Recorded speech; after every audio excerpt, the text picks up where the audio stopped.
बांझपन की समस्या को दूर करने के लिए ये योजना जाती है। तो आइए जानते हैं इसके बारे में।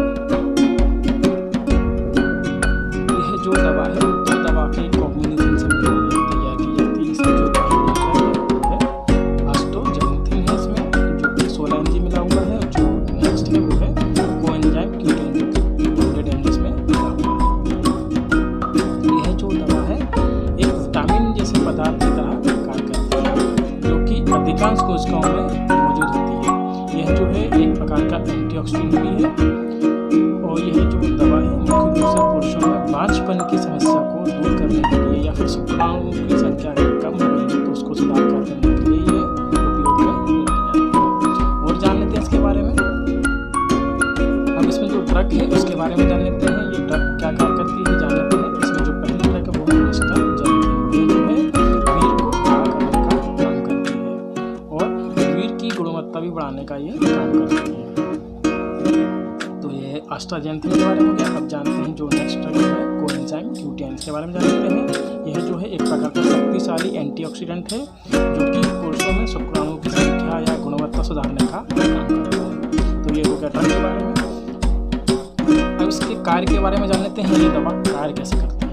यह जो दवा है एडेनोसिन ट्राइफॉस्फेट के रूप में ऊर्जा उत्पन्न करके काम करती है।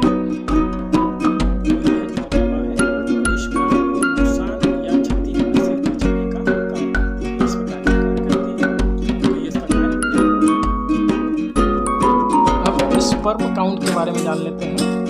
स्पर्म काउंट की संख्या सामान्य दर से नीचे चली जाती है, यानी कि 15 मिलियन शुक्राणु पर ml से नीचे चली जाती है। तो मेडिकल टर्म की स्थिति में इसको ओलिगोस्पर्मिया कहा जाता है। और यह जो स्थिति है उस हद तक बढ़ सकती है जब वीर में शुक्राणुओं या स्पर्म की संख्या बिल्कुल भी नहीं रहती। ऐसी स्थिति को मेडिकल कंडीशन में एंजियोस्पर्मिया कहा जाता है। नॉर्मल जो काउंट है वो 40 मिलियन से 300 मिलियन होना चाहिए, और उससे कम जाएगा तो आपको शुक्राणुओं की संख्या कम जाएगी, तो आपको प्रेगनेंसी में दिक्कत जाएगी। अब इसके उपयोग की बात कर लेते हैं। इसका जो पहला उपयोग है यह शुक्राणुओं की गुणवत्ता सुधारने के लिए ये उपयोग में लाई जा सकती है। इसका जो अगला उपयोग है वो है कि अगर पुरुषों में बांझपन की समस्या आ जाती है तब ये उपयोग में लाई जा सकती है। इसका जो अगला उपयोग है, अगर आपका वीर पतला हो गया है तो ये वीर को गाढ़ा करने के लिए भी उपयोग में लाई जा सकती है। तो ये थे इसके उपयोग। अब जानते हैं इसके साइड इफ़ेक्ट के बारे में बात कर लेते हैं। इसके क्या क्या साइड इफ़ेक्ट हो सकते हैं दोस्तों, ये जान लेते हैं। इसका जो पहला साइड इफ़ेक्ट है वो है कि भूख का ना लगना, भूख में कमी का महसूस होना, ये इसका साइड इफ़ेक्ट है।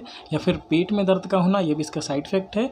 या फिर सिर में दर्द का होना, ये इसका साइड इफ़ेक्ट है दोस्तों। इसलिए इसको डॉक्टर की सलाह से ही लेना है, बिना डॉक्टर की सलाह से इसे ना लें।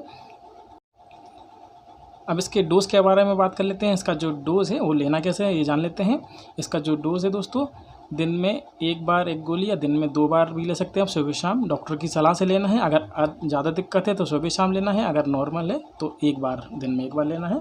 गुनगुने पानी से या नॉर्मल पानी से ले सकते हैं आप। इसमें कुछ सावधानी भी है वो भी जान लेते हैं। जैसे कि अगर ये आप कैप्सूल लेते हैं तो आपको शराब का सेवन नहीं करना चाहिए और आपको धूम्रपान का सेवन भी नहीं करना चाहिए। तो ये इसकी सावधानी थी दोस्तों। तो ये था लेनीटक कैप्सूल के बारे में जानकारी। वीडियो पसंद आए तो लाइक करें, शेयर करें, सब्सक्राइब करें। मिलते हैं नेक्स्ट वीडियो में। जब तक के लिए अलविदा, खुदा हाफिज़, जय हिंद।